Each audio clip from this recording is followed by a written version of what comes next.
वज़ीर आला खैबर पख्तूनख्वा अली अमीन गंडापुर की एक वीडियो सोशल मीडिया पर वायरल हो रही है, जिसमें तहरीक इंसाफ का इस्लामाबाद जलसा मुलतवी होने के बाद अली अमीन गंडापुर को कारकुनान में 5-5 हज़ार रुपए तकसीम करते हुए देखा जा सकता है।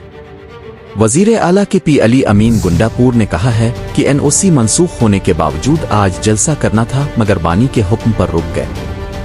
जलसे मनसूख होने के बाद बयान देते हुए उन्होंने कहा कि हमें मजबूर न किया जाए कि इस हद तक जाएं कि फिर कंट्रोल न कर सको। कारकुन तैयार हैं, हौसला बुलंद है। उन्होंने कहा कि एनओसी कैंसिल होने के बावजूद आज जलसा करना था। बानी पीटीआई हमारे लीडर हैं, उन्होंने हुक्म दिया कि 8 सितंबर को जलसा करना है। वाज़े पैगाम देते हैं कि बानी पीटीआई के हुक्म पर आगे बढ़ने को भी तैयार हैं और पीछे हटने को भी।